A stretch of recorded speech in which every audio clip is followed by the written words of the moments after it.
Our next guest was born with cerebral palsy, but he hasn't let that stop him from achieving success.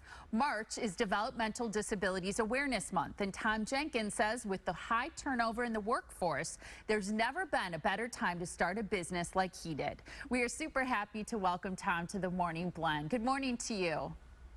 Good morning. Happy to be here. Thank you so much for joining us. I loved reading about your story, Tom, about the fact that you've been a successful business owner for more than 10 years. What you do is marketing content and copy to help companies with those Google searches to help improve their website traffic.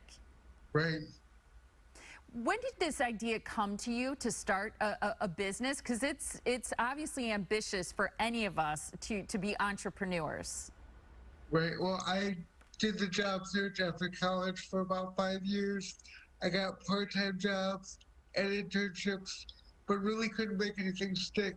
So I knew if I wanted to get where I wanted to go, I'd have to do it myself. So that's kind of when I decided and how I decided. I admire the fact that you help other people with developmental disabilities to get started on their own path toward possibly owning their own business. And I wanted you to share some of your best tips, starting with your idea that you should not hide behind your disability. What do you mean by this? Well, it's important to be comfortable with yourself. When you're comfortable with yourself, that radiates to the other people around you, and they'll be more comfortable knowing that you can do what you've said that you can do. When you're comfortable with yourself, it shows through. I like that idea. Next, you say figure out where to start. That might be the hardest part as I think about starting a business. It is tricky, but what you want to do is make a Venn diagram like we all did in elementary school, and you want to put 3 circles. In the first circle, you want to have the things you like to do. In the second circle, you want to have the things you're good at. And in the third circle, you want to have the things people will actually pay you to do. Then you want to focus on the overlap, and that's the list of ideas you should take to build your business. I like the idea that you just simplified it with those 3 questions. I think those are 3 very powerful questions, along with being a great way to start. And next you say tap into your resources. How do you do that? Well, one thing I recommend is visiting SCORE. In Milwaukee, there's a handful of SCORE chapters, and SCORE is a program with retired executives, and those guys are great at helping you develop a business plan, find funding sources, and really do all that you need to do to get going. Yeah, I would think that guidance is so important. You mentioned developing a business plan. This seems super challenging to me. How do you go about doing that? It is, but again, that's where you turn to the guidance of folks like SCORE. And then after you develop that business plan, you want to start doing networking.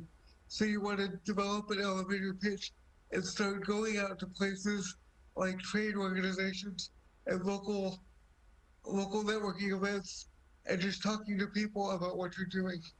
That elevator pitch is so important because that's really the way that we can grab somebody's attention.